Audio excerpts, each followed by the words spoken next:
آپ چھری خود اپنے آپ کو نہ مارو، ہمیں دے دو، سبقنا کے رغبار کو ایسے چھری تمہیں لگا دیں گے کہ تم سے نکلے گا بھی نہیں۔ آپ سمجھ رہے نہیں سمجھ رہے؟ یہ حال ہے اس قوم کا۔ بات ذرا سمجھ لینا، فرعون کو موسیٰ علیہ السلام کو انہوں نے ستایا تو فرعون کو خدا نے اس طرح غرق کر دیا، فرعون کو اور اس کے چمچوں کو غرق کر دیا۔ موسیٰ علیہ السلام کو کہا کہ موسیٰ اپنے آنکھیں ٹھنڈی کر دو، موسیٰ اپنے ساتھیوں کو اور اپنے قوم کو اور اپنے امتی کو بتا دو کہ بنی اسرائیل وہ بھی اپنی آنکھیں ٹھنڈی کر دیں، دیکھ لو وَأَغْرَقْنَا آلَ فِرْعَوْنَ وَأَنْتُمْ تَنْظُرُونَ، فرعون کو ہم نے غرق کر دیا اور آپ لوگ مزے لے رہے تھے، آپ کے دشمن کو غرق کر دیا۔ موسیٰ علیہ السلام کا دل ٹھنڈا ہو گیا نہیں ہو گیا؟ ارے بابا بولو، موسیٰ علیہ السلام کا دل ٹھنڈا ہوا نہیں ہوا؟ ہو گیا۔ اور اللہ آپ کا بھلا کرے۔ پھر اس کے بعد کیا ہوا؟ رسول پاک صلی اللہ علیہ وسلم کے ساتھ جب لڑائی ہوگی کفار مشرکین مکہ کے، تو اللہ نے فرمایا کہ ادھر موسیٰ کے دشمن کو میں نے غرق کر دیا۔ موسیٰ دیکھ رہا تھا، لیکن یہاں یہ کرتا ہوں کہ تمہارے دشمنوں کے ہاتھ باندھتا ہوں، ابو جہل کے بھی ہاتھ باندھتا ہوں، عتبہ شیبہ کے میں ہاتھ باندھتا ہوں، یہ ان کے ہاتھ تو کھلے ہوئے ہوں گے لیکن یہ کچھ کر نہیں سکیں گے۔ آپ لوگ یہ کر دو کہ ڈنڈا لے کر کے خود ان کو مار دو، قاتلہم یعذبہم اللہ بایدیکم ویخزم، ان سے قتل کرو، خدا ان کو یہ ہے کہ ذلیل کر دے، ان کو مارو اور اپنے ہاتھ سے مارو، خوب بڑھاس نکالو، ایسے دے مارو، فشد الوثاق، بیڑیاں لگا دو، اور اس طریقہ پر یہ ہے کہ ان کو خوب مارو، فضرب الرکاب، ان کی جوڑوں پر مارو، وضربوا منہم کل بنان، تاکہ تمہارے دل کے بڑھاس نکلے۔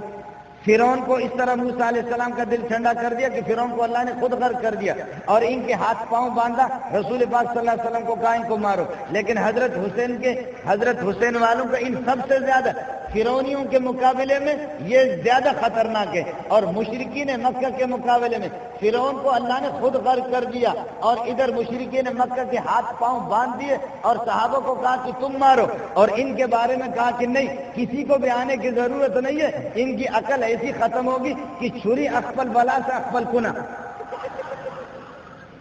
آپ سمجھ رہے نہیں سمجھ رہے؟ لاش بھی اقبل، چھری بھی اقبل ہے، اور دے مارو۔ آپ سمجھ نہیں رہے؟ مجھے یہ بتا دو، مجھے یہ خدا کی شان بے نیاز ہے، خدا کی بے نیاز حسین اللہ کو پسند آ گئے، ایسے پسند آ گئے کہ نبی کے دشمن کو اللہ نے خود غرق کر دیا، نبی کی آنکھیں ٹھنڈی ہو گئی، دل ٹھنڈا ہو گیا، اور پھر رسول پاک صلی اللہ علیہ وسلم کے دشمنوں کو باندھا، کہا کہ تم لوگ اپنے ہاتھ سے مارو، لیکن حسین خدا کو اتنا پسند آ گیا، اتنا پسند آ گیا، فرمایا کہ نہیں، یہاں تمہارے مارنے کی بھی ضرورت نہیں ہے، یہاں عقل ایسی چلی گئی ہے، ایسی عقل چلی گئی ہے، یہ خود اپنے آپ کو ماریں گے بھی، اور وہ گھوڑا اس کو کہتے ہیں حسین جو گھوڑا۔ آپ سمجھ نہیں رہے؟ آپ مجھے بتاؤ یہ کس چیز کا وکیل ہے؟ عام دنوں کے اندر 30 لاکھ روپے لے کر کے مقدمہ لڑتا رہتا ہے، لیکن آج جا کر کے اس کا حال یہ ہو گیا۔ آپ اردو سمجھ رہے نہیں سمجھ رہے؟ اب اللہ کے لیے، آپ کی اطلاع کے لیے عرض کر رہا ہوں، نہ امریکہ ان کے ساتھ لڑے گا، نہیں، امریکہ کبھی نہیں لڑے گا، امریکہ تو اس کو ہیرو ثابت کر رہا ہے، امریکہ تو ان کو ہیرو ثابت کر رہا ہے کہ جی نہیں، یہ صرف وہ لوگ ہیں کہ جو اسلام کا درد ان میں موجود ہے۔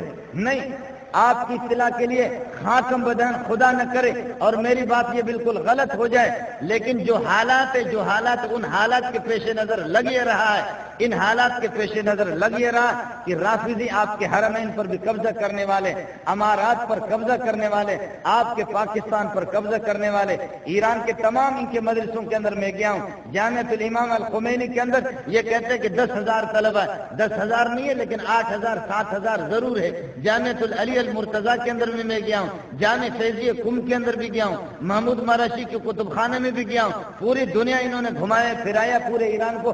آپ کی اطلاع کے لیے میں عرض کر رہا ہوں کہ آپ کے پاکستان کے ہزاروں سینکڑوں، لاہور کے، سیال کوٹ کے اور کشمیر کے اساتذہ بھی سارے کے سارے اردو پڑھانے والے، وہاں پر اسباق بھی بعض اداروں کے اندر جامعۃ العلی المرتضیٰ کے اندر اسباق بھی اردو کے ہوتے، اساتذہ سارے سیال کوٹ کے اور کشمیر کے اساتذہ، اتنی بڑی تعداد اور اتنی بڑی کھیپ تیار ہو رہی ہے، اور وہ پاکستان اور پیسے، اتنے پیسے بہا رہے ہیں، مذہب پر اتنا خرچہ کر رہے، اتنا خرچہ کر رہے۔ اب آپ کی جیسے میں نے آپ سے عرض کر دیا کہ اب 70% تقریباً 65% یہ ہے کہ شیعہ ہے، لیکن وہ اپنے آپ کو ظاہر نہیں کرتے۔ جیسے میں نے آپ سے عرض کیا، اس بندے نے یہ کہ میرا سوٹ کیس رکھ لیا، اور سوٹ کیس رکھنے کے بعد پھر یہ کہ خیر میری ان کی بات چلتی رہی، اور وہ بندہ کہنے لگے آپ کیسے شیعوں کو کافر قرار دے؟ میں نے کہا یہ دلیل ہے، یہ دلیل ہے، یہ دلیل ہے، یہ دلیل ہے۔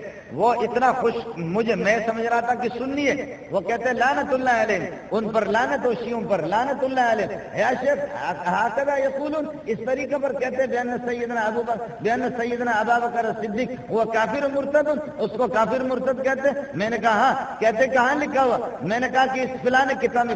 کہتے ہیں لعنت بھیجتے ہیں ہم ان کتابوں پر، وہ کتابیں صحیح نہیں لکھ رہے۔ میں نے کہا 10 کتابوں پر تم لعنت بھیجو، لیکن میں سینکڑوں کتابوں کے حوالے آپ کو فیکس کر دوں گا۔ اس وقت چونکہ میرا موضوع یہ نہیں ہے، میں کسی اور موضوع پر جا رہا ہوں بات کرنے کے لیے۔ میرے پاس کتابیں نہیں ہے، یہ صرف چند جوڑے سوٹ کیس کے اندر میں نے لکھا ہے، لے لیا ہے، اور کچھ یہ کہ حوالے آپ کو دکھا رہا ہوں۔ کہنے لگے مجھے حوالے بھیجتے رہا۔ 4-5 گھنٹے میرے اور ان کے مناظرے ہوتے رہے، اور وہ آدمی میں سمجھا کہ جی میں نے اس کو قائل کر دیا اور یہ سنی ہے۔ اب آخر میرا جہاز جا رہا ہے اور مجھے کہنے شیخ علی اپنا نام اس نے بتا دیا، اور کہنے لگے کہ شیخ میرا کھانا کھاؤ، میرا گھر تو باہر ہے لیکن میں اس ایئرپورٹ کا افسر ہوں، اب باہر میں جا نہیں سکتا، اس وقت میری ڈیوٹی ہے، آپ کھانے میں کیا پسند کریں گے؟ میں نے کہا وہ جہاز میں لڑکیاں آئیں کھانا کھلائیں گے، اس سے بہتر ہے کہ ان کے ہاتھ سے کھائیں، آپ نہ کھلائیں۔ کہنے لگے کہ نہیں میں آپ کو کھانا کھلاؤں گا۔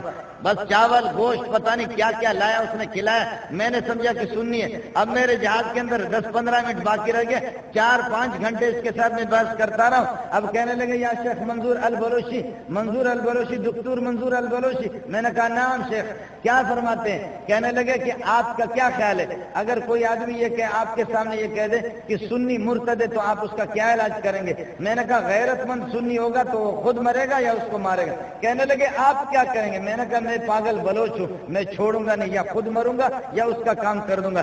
کہنے لگے آپ کی اطلاع کے لیے میں عرض کر رہا ہوں کہ میں شیعہ ہوں، آپ کی اطلاع کے لیے عرض کر رہا ہوں کہ میں رافضی ہوں، لیکن میں نے آپ کو ٹٹولا۔ اگر میں ابتدائی سے میں کہتا کہ میں رافضی ہوں تو یہ ساری چیزیں دلائل آپ میرے سامنے واضح نہ کرتے اور ظاہر نہ کرتے۔ اب آپ چونکہ جہاز آپ کا تیار ہے، اب آپ کو میں بتا رہا ہوں کہ میں رافضی ہوں۔ سوال ہی نہیں ہے کہ آپ کا وہم و گمان جائے اس طریقے پر دفتروں میں گھسے ہوئے، اس طرح علاقوں کے اندر گھسے ہوئے۔ سوال ہی نہیں ہے کہ پاکستان کے اندر جب تک رافضی موجود ہے اور اسلام آ سکے، سوال ہی نہیں ہے کہ جب تک جماعت اسلامی والے موجود ہے اور اسلام آ سکے، سوال ہی نہیں ہے جب تک رضا خانی موجود ہے اسلام آ سکے۔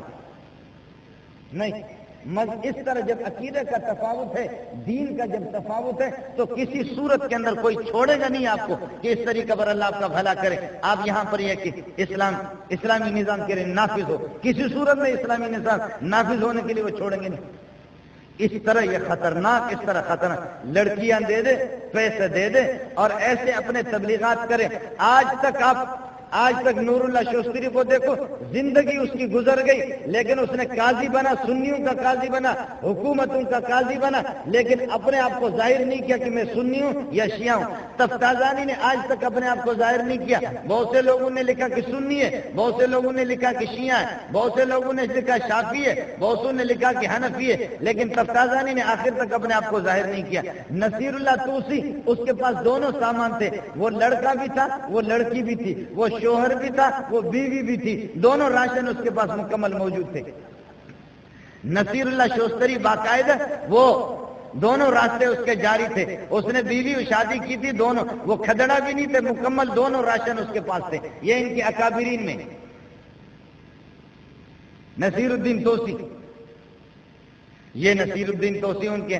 میں آپ کی اطلاع کے لیے عرض کروں کہ جس مذہب کے اندر یہ ہے کہ زنا، اذان ان کی الگ، نماز ان کے الگ، عقائد ان کے بالکل الگ، ہر چیز بالکل الگ، لیکن اس کے باوجود وہ مسلمان ہے، تو پھر یہ ہے کہ کلنٹن نے کیا گناہ کیا، پھر بش نے کیا گناہ کیا، پھر لارا بش نے کیا گناہ کیا، جان کیری نے پھر کیا گناہ کیا؟ یہ سارے کے سارے مسلمان ہیں نا۔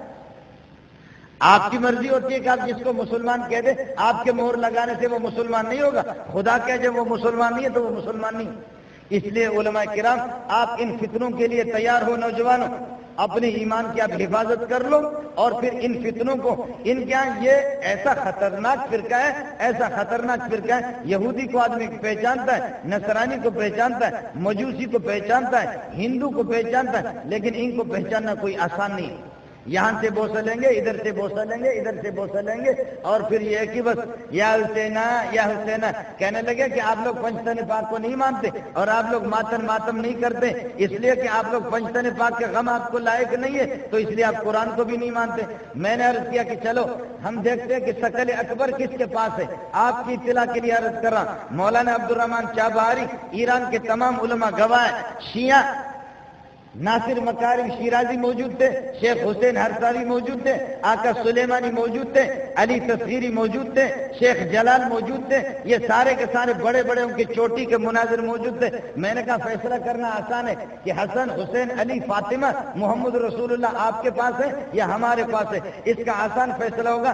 دیکھتے ہیں کہ قرآن کس کے پاس ہے، آپ کے پاس ہے یا ہمارے پاس ہے۔ اب تمہارے جتنے بھی مولوی بیٹھے، ایک آدمی تم قرآن سناؤ، میں مجھ سے پوچھو، جہاں سے بھی پوچھو، خدا کی قسم کھا کے کہتا ہوں ان دنوں میں حالانکہ میں نے دور نہیں کیا تھا، لیکن پھر بھی الحمدللہ قرآن مجھے بھولتا نہیں ہے، مجھے یاد تھا، لیکن ٹھیک ہے بعض جگہوں میں کچھ منزل کچی ہوگی، لیکن میں نے کہا شیعوں کو تو مرتد کو، اس رافضی کو تو چیلنج کر دو۔ علی تصغیری جو چوٹی کا ایک عرب عالم ہے، ان کا علی تصغیری موجود ہے، شیخ حسین ہرساوی موجود ہے، شیخ جلال موجود ہے، ناصر مکارم شیرازی موجود ہے، آیت اللہ منتظری موجود ہے، آقا سلیمانی موجود ہے۔ میں نے کہا آسان سی بات ہے، اس تمہارے پورے محفل کے اندر بڑے بڑے علماء ہیں، تم بتاؤ کہ تم میں کوئی حافظ قرآن ہے؟ اگر تمہارے سینے کے اندر قرآن ہے تو ٹھیک ہے، محمد بھی آپ کے ساتھ ہے، علی فاطمہ حسن حسین بھی آپ کے ساتھ، اور اگر قرآن آپ کو یاد نہیں ہے مجھ سے پوچھو، جہاں بھی آپ مجھ سے پوچھیں، اگر میں نے قرآن سنایا، جب قرآن ہمارے پاس ہے تو پنجتن پاک بھی ہمارے پاس ہے۔ واللہ العظیم ایک آدمی بھی تیار نہیں ہوا، ایک آدمی۔ یاد رکھو، یہودی کو قرآن یاد ہو سکتا ہے، عیسائی کو قرآن یاد ہو سکتا ہے، علامہ شاطبی نے بھی لکھا ہے، علامہ ابن حزم نے بھی لکھا ہے، یہودی کو قرآن یاد ہو سکتا ہے۔ الموافقات کی پہلی جلد اٹھا کر کے دیکھو، قرطبی کی پہلی جلد اٹھا کر کے دیکھو، یہودی حافظ قرآن بن سکتا ہے، عیسائی حافظ قرآن بن سکتا ہے، لیکن رافضی کبھی حافظ قرآن نہیں بنے گا، اس لیے کہ ان کے مذہب میں بمبو ہے۔ آپ سمجھ رہے نہیں سمجھ رہے؟ یہ کبھی قرآن کا کوئی حافظ آپ کو نہیں ملے گا، اگر ملے گا کوئی حافظ ان میں تو وہ کوئی سنی ہوگا ٹٹو، اس کو پکڑ کر کے بھائی یہ چوتھی جگہ ہے اور چوتھا جلسہ ہے، مجھے ایک اور جگہ پر ایک دو اور جگہوں میں جانا ہے، بس میں آپ حضرات سے معافی چاہوں گا، اللہ کے لیے اپنے ایمان کی حفاظت کر دو، اپنے مذہب کی حفاظت کر دو، فتنوں سے ہوشیار رہو، اور اپنے یہ ہے کہ دشمنوں کو پہچان لو، دشمن کو پہچان لو، اور دشمن شیاطین الجن وہ اتنا خطرناک نہیں ہے جتنا شیاطین الانس یہ ہے کہ خطرناک ہے۔ آپ علماء ہیں، آپ نبی کے وارث ہیں، آپ صحابہ کے وارث ہیں۔ مجھے حضرت عمر ابن عبدالعزیز کا وہ جملہ یاد آ گیا، فرمائے مومن کی شان یہ کہ وہ قطع پرندہ جس طرح ہوتا ہے ایسا بیدار دماغ ادھر ادھر دیکھتا ہے کہ کوئی مجھ پر حملہ نہ کرے۔ عالم کو چاہیے کہ عالم بیدار دماغ ہو، عالم فتنوں کو سمجھے، اور عالم یہ ہے کہ دین کے دشمنوں کو، دین کے باغیوں کو سمجھے۔ اللہ آپ کا حامی ہو، اللہ آپ کا ناصر ہو، اللہ تعالیٰ مجھے، میرے اور آپ کی ایمان کی حفاظت فرمائے، اللہ تعالیٰ فتنوں سے ہماری حفاظت فرمائے، اور ان فتنوں کی یہ ہے کہ نفرت کو ہمارے دلوں میں پیدا کر دے۔